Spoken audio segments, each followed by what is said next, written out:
우리 옆에 계신 분들과 이렇게 한번 인사할까요? 우리가 천국을 맛보려면 어떻게 해야 할까요? 네, 바로 이 기도입니다. 오늘 기도가 우리가 천국을 경험하고 천국을 누릴 수 있는 우리 하나님께서 우리에게 주신 은혜의 방편입니다. 그래서 우리 옆에 계신 우리 성도님들과 우리 기도로 천국을 누리며 올 한해 승리합시다. 이렇게 한번 힘차게 우리 한번 인사 나누시겠습니다.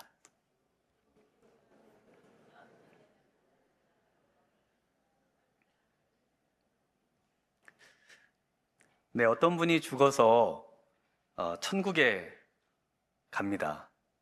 천국에 가는데 사다리가 이 하늘에서 이렇게 내려오는 거예요. 그래서 이 사다리를 타고 올라가야 천국에 가나 보다. 그리고 이제 사다리를 잡고 올라가는데 올라갈 때마다 사다리에 그 이가 하나씩 빠져 있는 거예요. 그래서 어쩔 때는 좀 넓게 잡기도 하고 또 어쩔 때는 또 아주 어렵게 사다리를 또 올라가서 결국 천국에 이제 도착을 합니다. 그리고 이제 하나님께 여쭤봤습니다. 하나님, 올라오는데 그 사다리에 지지대가 하나씩 빠져 있는데 어쩔 때는 많이 빠져 있어가지고 하마터면 못 올라올 뻔했습니다. 왜 그 사다리에 이빨이 빠져 있습니까? 그랬더니 하나님께서 그 빠져 있는 사다리는 너가 빼먹은 주일이다. 이렇게 네, 전혀 성경적이지 않은 그런 이야기인데 안타깝게도요. 우리의 그 마음 안에 하나님을 생각할 때 또 신앙생활을 생각할 때 이런 사다리 개념으로 신앙생활을 하시는 분들이 많습니다. 내가 주일 한번 빼먹으면 천국에 갈 때 사다리가 하나 없을 것 같고 또 내가 기도 생활 제대로 안 하면 정말 하나님께서 나에게 그 불효령을 내리시고 또 진노하시고 벌을 내리실 것 같은 그런 마음이 우리 안에 늘 있다는 것이 너무 안타깝습니다. 제가 지난주에 그 샘물 호스피스에 저희 아버님도 거기서 소천하셨는데요. 호스피스에 그 제 나이의 한 분을 또 같이 위로하고 기도하고 그리고 왔습니다. 시한부 또 암에 걸려가지고 이제 얼마 이제 그 삶을 살지 못하시는데 그래서 함께 대화하는데 그 옆에 우리 어머님 권사님이 저한테 그러시는 거예요. 자기가 우리 하나님께 받은 은사가 너무 많은데 그걸 하나님께 마음껏 활용하고 그걸 사용해서 드렸어야 되는데 하나님께 그 받은 것대로 살지 못해서 하나님이 저에게 벌을 내리셔가지고 우리 아들이 이렇게 아픈 게 아닌가 그러시면서 막 우시는 거예요.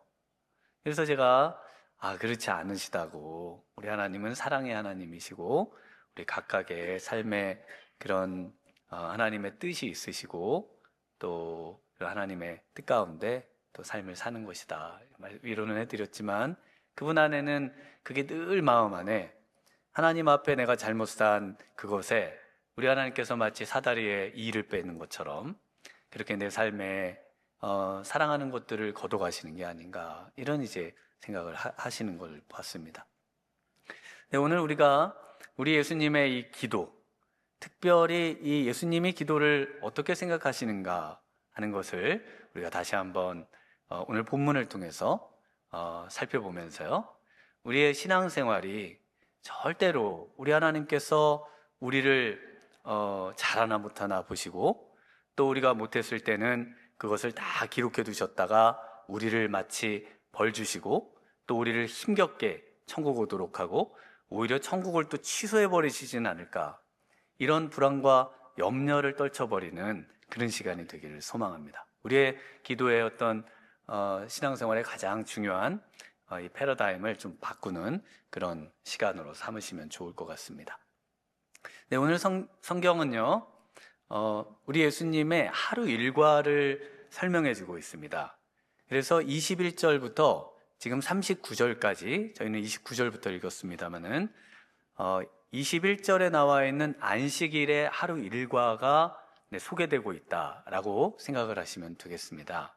그래서 이것은 모든 학자들이 다 동의하고 있는 바입니다. 그래서 안식일에 우리 예수님께서 랍비시기 때문에 회당에 가셔서 이제 가르치시는 사역을 하시죠. 오늘날처럼 이렇게 1시간 정도 예배를 드리는 것이 아니라 보통 한 3시간 정도 시간을 갖고 기도하고 또 성경 읽고 또 기도하고 또 찬양하고 하는 이런 시간으로 한 3시간 정도 예배를 드립니다. 그러면 보통 이제 점심때가 다가오죠. 그런데 우리 예수님은 그 속에서 또 귀신 들린 자를 또 고쳐주셔요. 그리고 나서 우리 예수님이 이제 회당을 나오셔서 그리고 베드로와 안드레의 집으로 가십니다. 갔더니 거기에는 오늘 읽으신 본문처럼 베드로의 장모가 열병이 들어서 누워 있습니다. 그래서 우리 예수님께서 베드로의 장모를 고쳐주시고요. 그리고 이제 오후가 돼서 해가 져갑니다. 하루 일과예요. 그러자 사람들이 우리 예수님께 고침을 받고자 병든 사람, 또 귀신 들린 사람, 할 거 없이 우리 예수님 만나보고 또 예수님께 조금이라도 좀 도움을 받고 싶은 사람들은 전부 다, 그래서 온 동네가 33절에 보면 온 동네 사람들이 다 그 집 문 앞에, 안에다 들어올 수가 없잖아요. 그래서 문 앞에 있다라고 설명을 하고 있습니다. 그리고 우리 예수님께서 밤이 되고요. 그리고 그 다음 날에도 역시 사람들이 그렇게 많이 예수님을 찾고 있는데 우리 예수님께서 다른 마을로 가자라고 하면서 하루 일과가 이제 끝나는 그런 모습을 보실 수가 있습니다. 그래서 우리 예수님이 이렇게 많은 사역을 하고 계신데 마치 금맥처럼 또 아주 귀한 보석이 땅에 떨어져 있는 것처럼 그 바쁜 일정 중에 딱 한 구절, 바로 오늘 읽으신 35절의 말씀이 이곳에 가장 귀한 구절로 본문에 적혀 있습니다. 그러면서 우리 예수님 바로 새벽 아직도 밝기 전에 예수께서 일어나 나가 한적한 곳으로 가사 거기서 기도하시더니, 우리 예수님께서 이 기도하신 이 모습이 과연 어떤 의미가 우리 예수님께 있고 또 우리로 하여금 바로 우리 예수님의 이 기도의 모범을 따라서 기도를 우리 예수님과 같이 생각하면서 살아가기를 소망하면서 이 구절을 적어주셨다라고 생각할 수가 있겠습니다. 그래서 우리 예수님에게 있어서 기도란 무엇일까요? 첫 번째로는요, 기도는 율법이 아닙니다. 우리 35절, 오늘은 35절 한 절을 깊이 묵상하는 시간입니다. 우리 한 절 같이 한번 읽어보겠습니다. 새벽 아직도 밝기 전에 예수께서 일어나 나가 한적한 곳으로 가사 거기서 기도하시더니, 눈코 뜰 새 없이 아주 바쁜 하루 일과가 쭉 나열되어 있죠. 그래서 이 쭉 나열되어 있으면서 우리 예수님이 정말 이렇게 열심히 사역하시고 공생애를 시작하시면서 정말 하루도 허투루 쓰는 날이 없이 이렇게 열심히 사셨다라고 기록을 하면 될 것 같은데요. 그런데 이 구절을 35절을 기록한 이유가 뭘까요? 아무리 바빠도 기도를 빼먹으면 안 된다. 이것은 율법이다 라고 말씀하고 계시는 걸까요? 그래서 많은 사람들은 우리 사무엘의 고백처럼 내가 기도를 쉬는 죄를 범치 않겠다. 기도를 쉬면 죄가 되기 때문에 우리 예수님이 이 기도를 무조건 사수하고 계시다. 이렇게 생각하시는 분도 있고요. 또 마틴 루터처럼 이 종교개혁가 마틴 루터도 예수님하고 비슷한 말을 했습니다. 나는 너무 바빠서 하루 3시간씩 기도하지 않을 수 없다. 그래서 이 바쁜 중에 어떻게든 기도를 해야 된다라고 생각하는 분들도 있습니다. 그런데 기도는 첫 번째로 먼저 생각하셔야 되는 건요, 율법이 아니라는 거예요. 기도를 우리가 오늘 한 절의 본문을 생각하면서 먼저 생각해 보셔야 될 거, 언제, 어디서, 누가, 어떻게, 왜, 여러 가지 생각하셔야 되죠. 그거를 생각하시면서 육하원칙을 생각하시면서 한번 이 본문을 생각해 보시면 좋습니다. 먼저 언제 기도하셨을까요? 네, 새벽 아직도 밝기 전에 아직 어두울 때를 이렇게 지금 표현을 해놨습니다. 밝다라는 말은 없고요, 어둡다는 말로 돼 있는데, 아직 어두울 때 아주 일찍, 그러니까 그 다음 날 아주 정오가 좀 지난 그 시간에, 자정이 좀 지난 시간에 이제 예수님이 기도하러 가셨다는 것을 알 수 있습니다. 그런데 이 시간을 보시면요, 이 시간이 아직 어두울 때입니다. 이 어두울 때가 중요하거든요. 왜 어두울 때가 중요하냐면은 그 당시 유대인들은 어두울 때 기도를 안 해요. 유대인들은 하루에 3번 기도합니다. 하루에 3번을 기도하는데, 언제 기도하냐면 해가 뜰 때, 해가 뜨고 나서 기도합니다. 그러니까 해가 떠서 환할 때 기도를 해요. 그 다음에 정오에, 그 다음에 해가 질 때, 해가 져서 깜깜하면 기도를 안 하고요, 해가 지기 전에 그래도 해가 있어서 조금 환할 때, 그래서 해가 이제 넘어가는 그 직전에, 그래서 유대인들은 이렇게 3번 기도하거든요. 그런데 이것이 전통이고 법이었습니다. 그 당시에 뭐 탈무드든 또 미슈나든, 그 당시 유대인들이면은, 그러니까 이 전통은 아주 고대부터 오래도록 내려온 전통이에요. 다윗도 이렇게 기도했습니다. 다윗 하면은 기원전 1000년입니다. 기원전 1000년의 인물인데, 그때부터 이렇게 기도했습니다. 시편 55편 17절에 보면 다윗의 기도인데요, 저녁과 아침과 정오에 내가 근심하여 탄식하리니 여호와께서 내 소리를 들으시리로다. 다윗도 이렇게 3번 기도하고, 또 너무나 잘 아시는 사자굴에 있었던 다니엘도 3번 기도하다가 결국엔 사자굴에 이제 빠지게 되고 하나님이 건져주셨는데, 다니엘 6장 10절에도 보면 하루 3번 기도했다고 이렇게 나옵니다. 다니엘이 이 조서에 왕의 도장이 찍힌 것을 알고도 자기 집에 돌아가서는 윗방에 올라가서 예루살렘으로 향한 창문을 열고 전에 하던 대로 하루 3번씩 무릎을 꿇고 기도하며 그의 하나님께 감사하였더라. 네, 전에 하던 대로 하루 몇 번이요? 3번입니다. 그리고 예루살렘을 향해 창문을 여는데, 그래서 유대인들의 기도처는 회당인데, 회당은 전부 예루살렘을 향해서 만들어져 있습니다. 그래서 유대인들은 항상 회당에 가서 기도하거나, 아니면 성전, 예수님이 만민의 기도하는 집이라고 하셨잖아요. 성전에 가서 기도하거나, 또는 그런 상황이 안 되면 이제 사람들이 예루살렘을 향해서 기도하는 그런 습관을 다 가지고 있었습니다.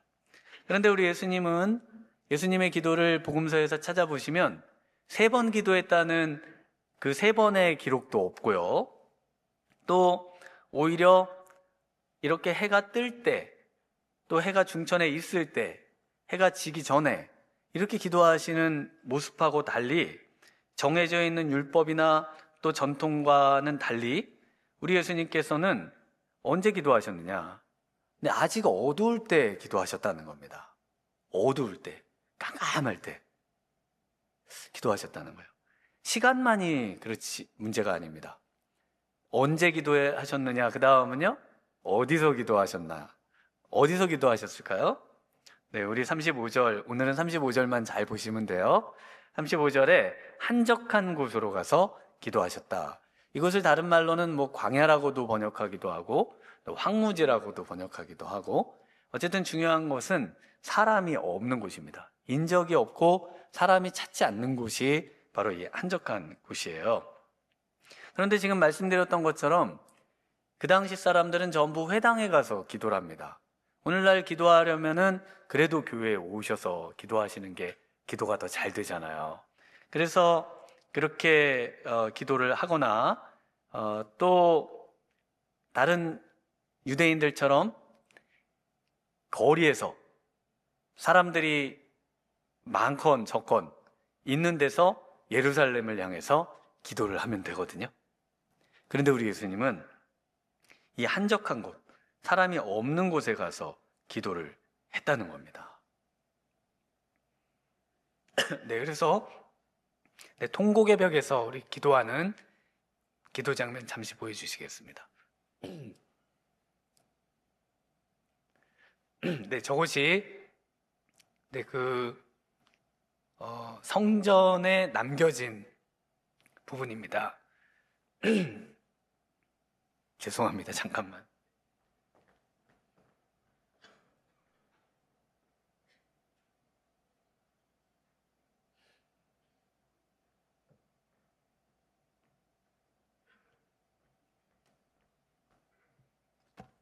네, 감기 기운이 좀 있어가지고 목이 좀 잠겼습니다. 네, 죄송합니다. 네, 그래서 성전에 그 남겨져 있는 그 벽인데 유대인들은 저곳을 기도처로 삼아요. 그래서 저곳에서 이제 유대인들이 기도를 하는데요. 유대인들이 기도할 때 이렇게 앞뒤로 이렇게 흔들면서 기도를 하거든요. 그러니까 어떤 분들이 저한테 물어보시더라고요. 왜 유대인들은 저렇게 앞뒤로 흔드냐고. 옆으로 흔드셔도 되고요. 네, 빙빙 돌리셔도 되고 가만히 계셔도 되고. 근데 저분들은 또 눈 뜨고 기도하시거든요. 아니, 눈을 뜨고 어떻게 기도하냐고. 우린 다 눈을 감고 기도하는데 눈 뜨고 기도하셔도 됩니다. 기도에는 무슨 법칙이 있는 게 아니에요. 그런데 이제 저분들의 기도 모습을 보시는 분들이 본인하고 다르다고 참으로 신기해하는 때가 있습니다. 그 다음 장에도 보시면요, 이제 회당에서 기도하는 모습인데요. 이 회당에서는 지금 기도 보자기 하얀 것들이 있는데요. 저 트플린이라고 하는 탈릿이라고 하는 기도 보자기를 가지고 이렇게 기도를 합니다. 기도하다가 옆에 분이 좀 시끄럽거나 방해가 되면 이렇게 보자기를 이렇게 써서 옆에 분 안 보이게 네, 이렇게 기도하고 네, 그리고 저 방향이 이제 예루살렘 방향으로 네, 만들어져 있는 이런 회당에서 지금도 유대인들은 네, 그렇게 기도합니다. 또 이스라엘을 방문하면은 많은 사람들이 이 거리에서 기도하는 것들도 보실 수 있어요. 사람들이 모여가지고 혹시 그 아랍 사람들이 기도 시간이 되면은 거기다가 이렇게 깔고 그리고 이제 기도하거나 이런 것들 가끔 뭐 영상으로도 보시고 또 직접 보신 분들도 있으실 텐데 유대인들도 지금도 그렇게 거리나 곳곳에서 이렇게 기도를 하고 있습니다. 그런데 우리 예수님은 이처럼 시간과 장소를 다 무시하고 계세요. 그럼 예수님이 율법을 어기신 것인가요? 그렇지 않고 율법을 오히려 완성하시면서 기도의 의미를 말씀해 주시죠.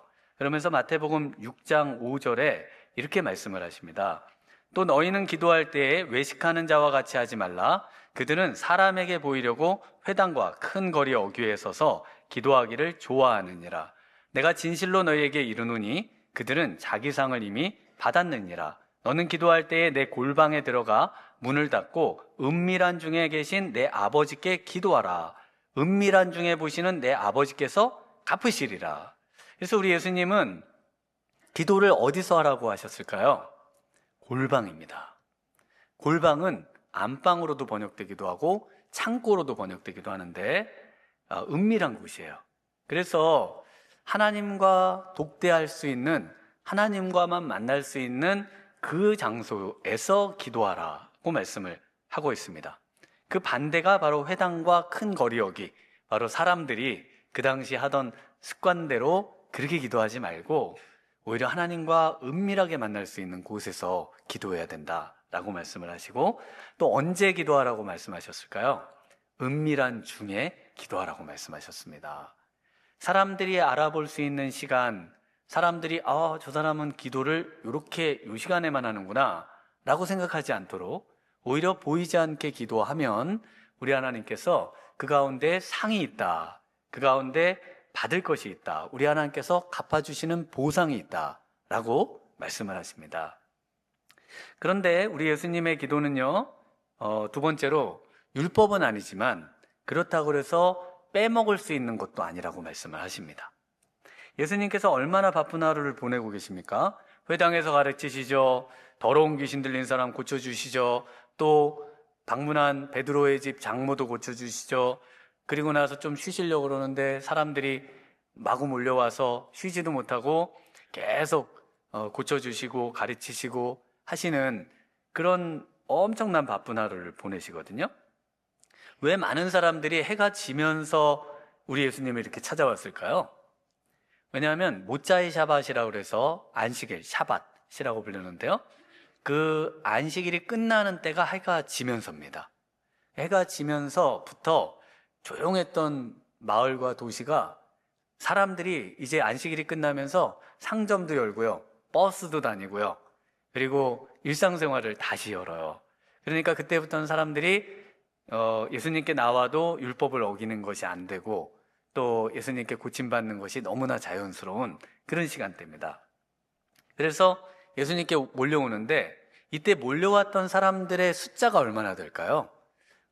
이 예수님이 지금 이 하루의 일과를 보내시는 이 회당이 있는 곳이 어딘가 하면 가버나움입니다. 가버나움은 그 당시에 보통 한 3,000명에서 많게는 한 4,000명 정도, 보통 성인 기준입니다. 성인이 그 정도 사는 아주 큰 마을이에요. 그래서 다음 우리 사진에 보여주시면 가버나움 도시가 보이시는데요. 오른쪽에 갈릴리 바다가 보이실 거예요. 갈릴리 호수가 보이시고 거기에 가까운 곳에 가버나움이 있습니다. 북쪽이고요. 그런데 거기 보시면은 그 오른쪽에 이 둥그런 지붕이 있는 약간 파란색으로 보이는 곳이 보일 텐데 그곳이 베드로의 집입니다. 베드로의 집이 저렇게 큰 게 아니고요. 베드로를 기념해서 기념 교회당을 만들어 놓은 겁니다. 베드로 집은 지금 저 부서진 그런 잔해만 남은 그런 유적하고 똑같은 그런 일반적인 집이죠. 그리고 거기서 왼쪽으로 보시면 이제 큰 네모난 곳이 한 군데 보이실 텐데 그곳이 회당입니다. 그래서 그 마을이 회당을 중심으로 해서 굉장히 이렇게 좀 작게 보이실 텐데 저 작게 보이는 이유는 발굴을 해둔 곳만 저렇게 지금 돼 있고 회당이 보통 마을의 중심입니다. 그러니까 그 중심으로 해서 저 일대가 다 마을이다. 그래서 파랗게 보이는 위쪽에 지역도 다 마을입니다. 그리고 화면에 들어있지 않은 왼쪽으로 더 많은 지역도 마을에 속하는 것이죠. 그래서 저곳에 사람들이 한 3,000에서 한 4,000명 정도가 살았고 우리 예수님께 온 마을이 다 나왔다고 한다면은 정말 그 4,000명이나 되는 사람이 저곳에 다 나온 거예요. 3,000명, 적게는 3,000명. 혹시 뭐 안 아픈 사람, 또 피곤한 사람, 이런 사람 빠지더라도 1,000명만 나오더라도 정말 우리 예수님 얼마나 바쁘셨을까요? 온 동네가 다 나왔으니까요. 온 동네라고 표현을 할 수 있다면요. 그런데 우리 예수님께서 갑자기 사람들이 순번정해서 온 사람 순서대로 번호표 뽑고 그리고 지금 기다리고 있습니다. 그런데 어떤 시간이 되니까 우리 예수님께서 그냥 일어나서 나가셨어요. 우리 예수님께서 이 놀라운 사역을 매번 이런 사역을 하신 것은 아니겠지만 오늘 이 사역을 하시면서 정말 너무 바빠서 환자들이 쉴 새 없이 몰려드는데 그 상황에서 우리 예수님이 일어나서 나가신 겁니다. 우리가 오늘 본문이 마치 앞절 34절과 이 잘라진 느낌이 좀 드실 거예요. 동그라미도 막 쳐져 있고 이래서. 그런데 이제 그냥 원문은 그냥 그대로 그냥 연결이 돼 있는 겁니다.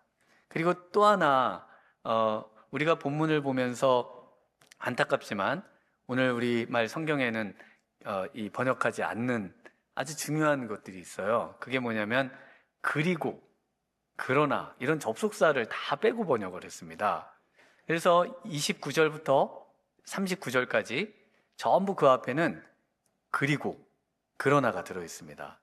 대부분은 그리고가 들어있어요. 그래서 29절에는 그리고 회당에서 나와, 30절에는 그러나 시몬 장모가 그런데 이렇게 번역할 수 있겠죠.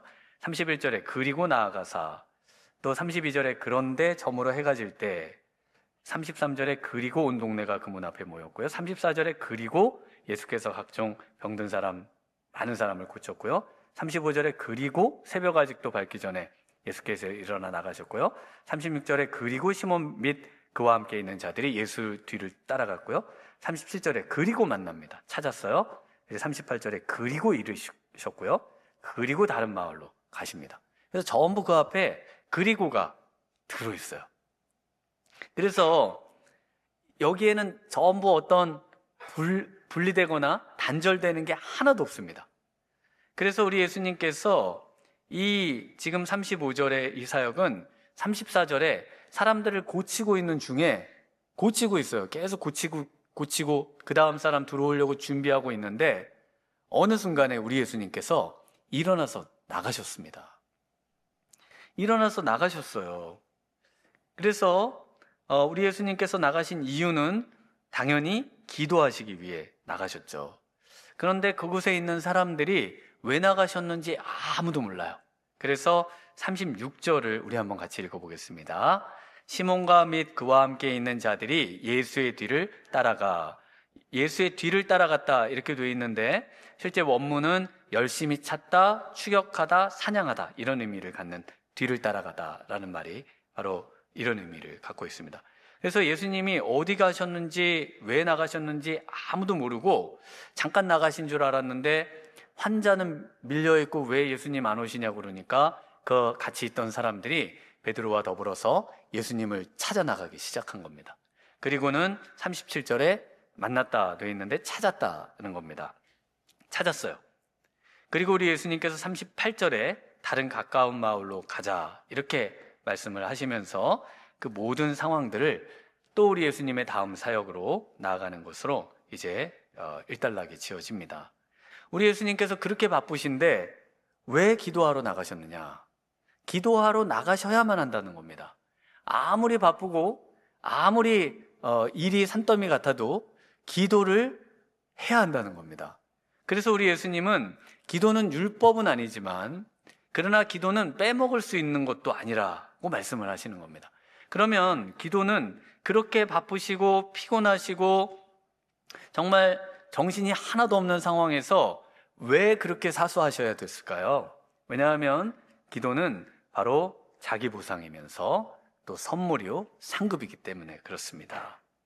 네, 이 본문을 읽으면서 저는 항상 이 본문을 읽을 때마다 어떤 생각을 했냐면 우리 예수님 잠은 언제 주무셨을까? 하루의 일과 중에 잠이 없어요. 잠이. 도대체 사람이 잠을 안 자고 어떻게 살 수 있습니까? 도대체 언제 주무셨다는 걸까? 왜 잠을 기록하지 않았을까? 이게 너무 궁금했습니다. 그런데 마가가 예수님이 주무신 사건을 또 기록을 해요. 몇 장 넘겨보면 4장에 가면 우리 예수님께서 주무시는 장면이 나오거든요. 마가복음 4장 35절에 이렇게 되어 있습니다. 그날 날이 저물 때에 제자들에게 이르시되 우리가 저편으로 건너가자 하시니 네, 우리 예수님께서 이 큰 광풍이 일고 풍랑이 일어서 배에 막 물이 차고 배가 전복될 것 같은데 그런데도 고물에서 베개를 하고 정말 세상 모르게 잠을 주무십니다. 얼마나 피곤하신지 우리 예수님이 이런 상황에서도 잠을 주무세요. 그러면서 제자들에게 이 믿음이 적은 자들아, 그냥 너희도 그냥 자면 되는데 뭘 그렇게 호들갑을 떠냐? 그러면서 일어나셔서 풍랑을 잔잔케 하시고, 네, 그리고 바다를 잔잔케 하시는 그런 이제 이적이 4장에 나옵니다. 그러니까 예수님은 주무셨어요. 그런데 오늘 본문에는 예수님의 이 잠자는 것을 기록하지 않고요, 오히려 이 기도 하나에다가 전부 집중을 하고 있습니다. 여기서 우리 예수님이 일어나셨다라고 하는 표현은 제자들이 깨우자 깨어나셨다라고 하는 그 동사하고 다른 동사예요. 오히려 이제 잠에서 깨다라는 표현을 쓰려면 그 장모를 일으키시니 일어났다라고 하는 그 표현이 일으키다라고 할 때 그 동사가 이제 잠에서 깨다라는 표현이고, 오늘 일어나다라는 것은 이렇게 앉아있다 일어나는, 또는 뭐 그냥 이렇게 우리가 일어서 있는 이런 일으켜주는 뭐 이런 이제 동사를 쓸 때 이 동사를 씁니다. 그래서 우리 예수님이 갑자기 벌떡 일어나셨어요. 그리고는 아무에게도 말하지 않고 기도하러 나갔다는 겁니다. 그곳에 있던 사람은 너무 황당하죠. 왜냐하면 예수님이 다음 차례가 난데 나 고쳐주시고 가셔야지 왜 갑자기 내 순번에서 딱 멈춰가지고, 이분은 아마 엄청나게 상처를 받지 않았을까. 그리고는 안 돌아오셨어요. 다른 마을로 가셔가지고. 그런데 우리 예수님이 왜 이렇게 하셨느냐? 바로 우리 예수님에게 있어서 자기 보상과 자기의 쉼과 그리고 자기의 진정한 어떤 재충전의 시간을 바로 이 기도에서 찾으셨다는 겁니다. 그래서 우리 예수님이 마치 일 끝내고 집에 가시는 분처럼 하던 일을 그만두고 이제 나는 여기까지 일이야. 그리고는 기도 시간이 되자 기도하러 가셨다는 거예요. 그럼 예수님이 이렇게 딱 멈추고 기도하러 가시던 그 시간이 언제일까요? 어두울 때인데. 그래서 저는 그 우리 예수님의 최후의 만찬의 시간을 보면 예수님께서 제자들하고 최후 만찬의 식사를 하시죠. 그리고 다락방 강화라고 그래서 그곳에서 아주 많은 말씀을 또 하시고 또 제자들을 위해서 기도도 해주시고 이렇게 하시고 난 다음에 그 만찬 후에 밤에 겟세마네 동산에 기도를 하러 가십니다. 근데 거기에 뭐라고 되어 있는가 하면은 습관을 쫓아 기도하러 가셨다는 거예요. 그래서 예수님은 나름대로 시간을 정하시고 그 시간이 되면은 하던 일을 딱 놓고 딱 나가는 거예요. 왜요? 기도하러요. 그 시간은 절대 양보할 수 없고 그 시간은 내가 율법을 지켜서 무슨 인정을 받고 사람들이 알아주고 이런 것하고 전혀 상관없이 내가 우리 주님 앞에 하나님 앞에 나아가서 그분 앞에 진정한 쉼을 누리는 시간이다. 이 시간만큼은 누구도 나에게 건들 수 없고 뺏을 수 없는 그런 시간이다 라고 우리 예수님의 선언과 같은 모습입니다. 그래서 우리의 삶에는요 반드시 이런 자기 보상이 필요하죠. 그래서 더 능률적인 삶을 살려면 우리가 잘 쉬어야 되고 또 재충전을 해야 되고 또 우리가 우리를 정말 이렇게 격려할 수 있는 그런 시간이 필요하죠. 그래서 어떤 분들은 자기에게 선물을 하시는 분이 있잖아요. 수고했어 그러면서 너무 한 해 동안 사느라 수고 많았어 그러면서 맛있는 거를 막 자기 먹어서 회복을 시키기도 하고. 또 여러분들은 어떤 걸로 회복이 되시나요? 저희 둘째는 보니까 이제 고3이 되니까 11시까지 핸드폰을 안 보겠다는 거예요. 그러더니 진짜 11시가 딱 되니까 딱 키더라고요. 네, 좀 더 안 봐도 될 것 같은데 그러면서 이게 자기에게 주는 상이라는 거예요. 요즘 아이들은 이 핸드폰이 자기의 그 어떤 자기 만족 그리고 재충전의 그런 시간이 되는가 봅니다. 또 어떤 분은 운동을, 어떤 분은 또 영화나 여러 영상들을 보는 시간으로, 또 어떤 분은 또 맛있는 먹거리를 또 먹는 것을 통해서. 근데 우리 예수님은 뭘 통해서 자기 보상을 하셨다고요? 기도를 통해서. 뭐 저와 여러분과는 조금 기도는 어떻게 이게 보상이 되나 이런 생각이 드실 거예요. 여러분에게는 어떠신가요? 우리 예수님처럼 이런 기도가 정말 자기 보상, 정말 놀라운 상급의 시간, 이것을 위해서 나는 열심히 수고했고 일했고 빨리 이것을 맛보고 싶다, 이런 마음이 드세요?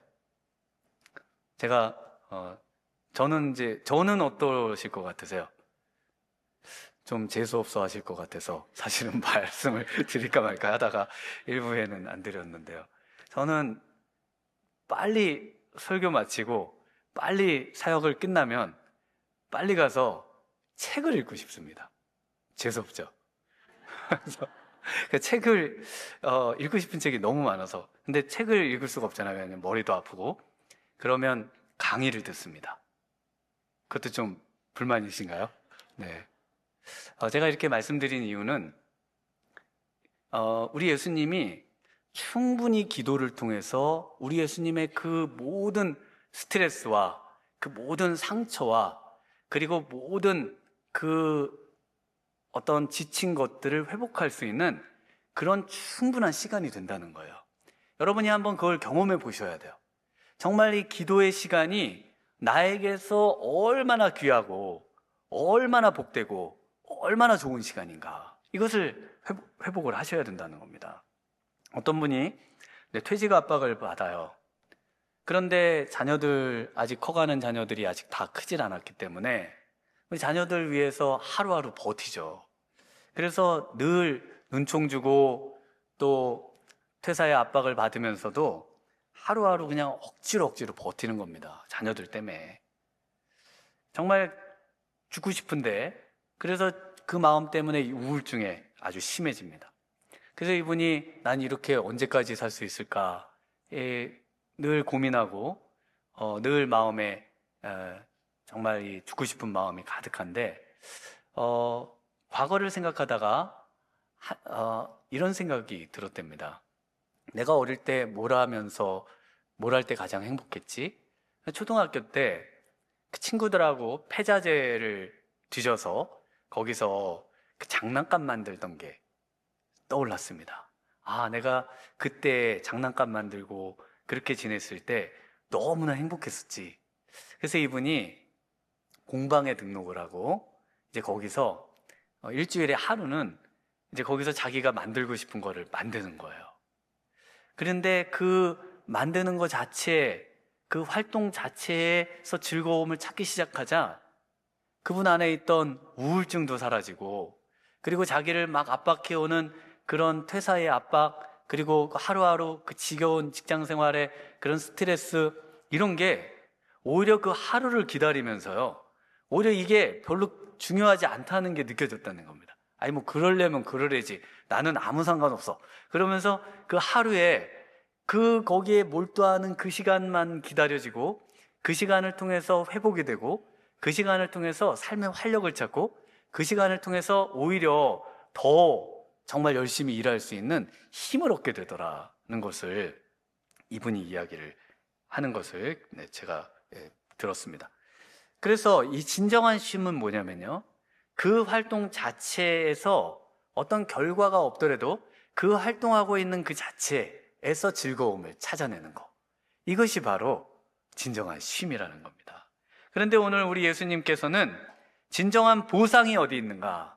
바로 하나님 앞에 나와서 아버지라고 부를 때 그 하나님 아버지가 우리 예수님을 정말 너무나 사랑스럽게 안아주시고 그 하늘의 그런 놀라운 은혜들을 경험하게 해주시고, 그러면서 모든 것들을 새로 정말 새 생명을 얻는 것 같은 그 새 힘을 주시는 그 시간, 바로 그 기도의 시간이 우리 예수님께는 타협할 수 없고 빼앗길 수 없고, 그리고 반드시 사수해야 되는 그런 엄청나게 귀한 우리 예수님의 그 시간이더라는 것입니다. 저와 여러분에게는 그렇지 않을지 모르지만요, 우리 예수님에게는 남다릅니다. 왜 그럴까요? 왜냐하면 우리 예수님은 이 땅에 오시기 전에 우리 하나님 아버지와 늘 이런 친밀한 교제, 친밀한 사랑, 또 친밀한 은혜를 누리면서 사셨습니다.